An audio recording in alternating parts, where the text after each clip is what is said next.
Minoxidil क्या baldness में ही use किया जाता है या किसी भी हेयर लॉस कंडीशन में यूज किया जा सकता है?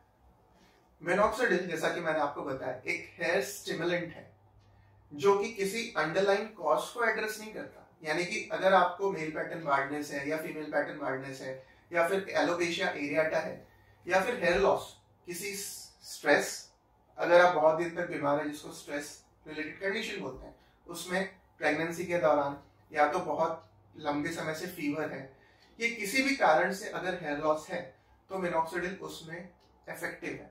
क्यों? अगेन इसीलिए कि मिनॉक्सिडिल कोई टाइप स्पेसिफिक पैटर्न या फिर टाइप स्पेसिफिक कंडीशन में ही हेयर स्टिमुलेट नहीं करता, ये हेयर को ओवरऑल स्टिमुलेट करता है। तो किसी भी कंडीशन में मिनॉक्सिडिल इफेक्टिव ही है।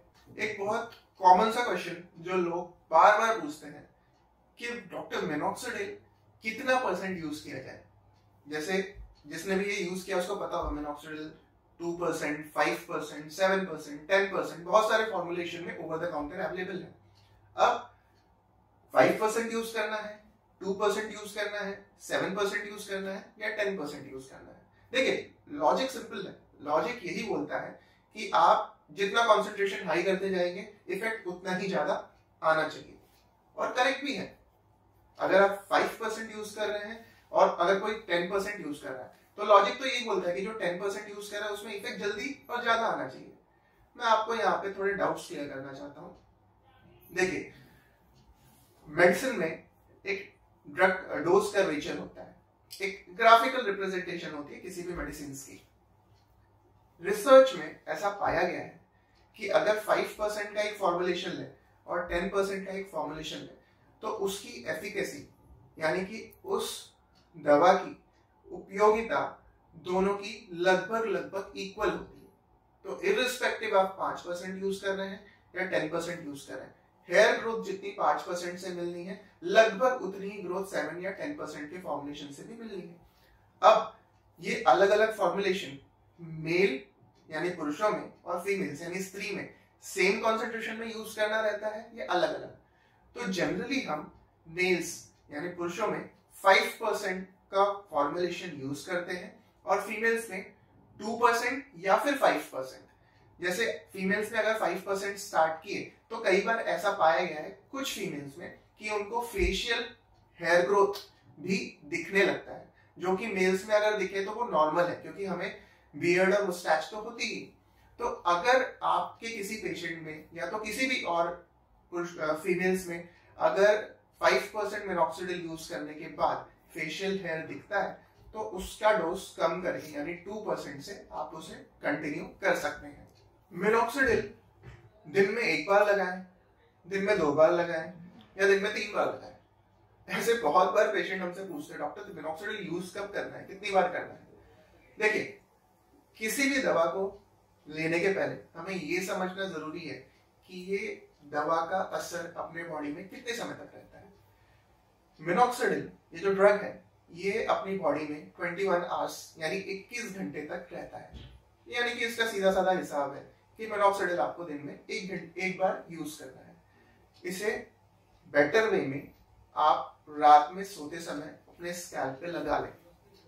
क्यों? क्योंकि देखिए, जो लिक्विड मिनॉक्सिडिल है, मिनॉक्सिडिल बहुत से फॉर्म में मार्केट में आते हैं। कुछ मिनॉक्सिडिल लिक्विड फॉर्म में आते हैं, कुछ मिनॉक्सिडिल फोम फॉर्म में आते हैं। अब जो लिक्विड फॉर्म में आते हैं वो अपने स्कैल्प पे एब्जॉर्ब होने में 60 से 90 मिनट का टाइम लगता है। तो मिनिमम एक अंदाज से 60 से 90 मिनट का कॉन्टैक्ट पीरियड तो होना ही चाहिए। और जो फोम टाइप में आते हैं उनका एब्जॉर्प्शन टाइम लगभग 10 से 20 मिनट का होता है। तो मिनिमम उनकी कॉन्टैक्ट पीरियड आपके स्कैल्प से 10 से 20 मिनट तो होनी चाहिए।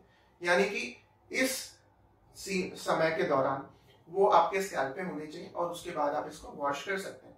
तो बेटर वे में इसे रात में आप सोते समय अपने बालों पे लगा लें और सुबह से वॉश कर लें। अब कई पेशेंट ऐसे आते हैं कि डॉक्टर हम मिनॉक्सिडिल तो पिछले 3 महीने से इस्तेमाल कर रहे हैं बट हमें रिजल्ट नहीं आ रहा। इसका एक कारण ये भी होता है कि कई बार पेशेंट इसे अपने बालों पे लगाते हैं।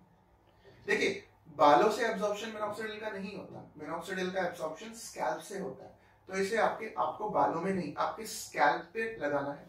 और कितनी एरिया में लगाना है? जितनी भी एरिया में आपको हेयर लॉस है या तो किसी को जनरलाइज्ड हेयर लॉस है तो इसे पूरे स्कैल्प में आगे पीछे हर तरफ लगाना है। एक पर्टिकुलर एरिया में लगाएंगे तो आपको रिजल्ट्स इससे अच्छे नहीं मिलेंगे। मिनॉक्सिडिल लगाने के बाद बहुत सारे पेशेंट्स की कंप्लेन होती है कि डॉक्टर इचिंग होती है, हमें बहुत ज्यादा खुजली होती है। कुछ लोग बोलते हैं कि हमारे बाल ग्रीस लगाए जैसे लगते हैं। तो देखिए ये बहुत कॉमन सी एक प्रॉब्लम है जो लोग फेस करते हैं जनरली लिक्विड मिनॉक्सिडिल से, जो कि लिक्विड फॉर्म में मिनॉक्सिडिल यूज करते हैं। अगर ये प्रॉब्लम आपको बहुत ज्यादा हेरेस कर रही है या इससे आपको बहुत ज्यादा प्रॉब्लम हो रही है तो बेटर है आप फोम टाइप के मिनॉक्सिडिल पे शिफ्ट हो जाए, क्योंकि उसमें ये सारी कंडीशन बहुत कम हो जाती है। और फिर भी जिसको बहुत ज्यादा इससे प्रॉब्लम है, अब हमारे पास मार्केट में ओरल मिनॉक्सिडिल भी आ गए। याद है पहले मैंने आपको समझाया था कि ये ड्रग सबसे पहले जब लॉन्च हुआ था तो एज अ टैबलेट फॉर्म में लॉन्च हुआ था ब्लड प्रेशर ठीक करने के लिए। लेकिन आज का टाइम में ये जो ओरल मेडिकेशन हम देते हैं इसके डोजेज हम बहुत कम फॉर्म में यूज करते हैं, जिससे ये आपके ब्लड प्रेशर को बिल्कुल भी अफेक्ट नहीं करता। ये सिर्फ और सिर्फ आपकी हेयर ग्रोथ करता है। तो ओरल टैबलेट्स भी अब मार्केट में अवेलेबल है और ये काफी सेफ और कॉम्प्लाइंट है कुछ पेशेंट्स के लिए जिनमें इचिंग और ग्रीजीनेस बहुत ही बड़ी प्रॉब्लम है और इश्यू है। सो ओवरऑल मैं कोशिश कर रहा था कि आपके बहुत सारे प्रॉब्लम्स क्वेश्चंस को इस वीडियो के माध्यम से सॉल्व करूं। मिनॉक्सिडिल ओवरऑल एक बहुत ही सेफ अल्टरनेटिव है बाल्डनेस और हेयर फॉल की कई सारी कंडीशंस के लिए। इसे आप सेफली यूज कर सकते हैं। आशा करता हूँ इस वीडियो से आपको काफी जानकारी प्राप्त हुई होगी। उम्मीद करता हूँ कि ये वीडियो अगर आपको पसंद आई हो तो आप इसे अपने फ्रेंड्स और रिलेटिव के साथ शेयर करेंगे। नीचे दिए गए नंबर पे आप कांटेक्ट कर सकते हैं बहुत ज्यादा इन्फो के लिए। और प्लीज हमारे चैनल को लाइक शेयर और सब्सक्राइब करें। उम्मीद से इस वीडियो से आपसे अलविदा लेता हूँ। अगले वीडियो में फिर से एक नई इन्फॉर्मेशन के साथ आपके सामने हाजिर होऊंगा।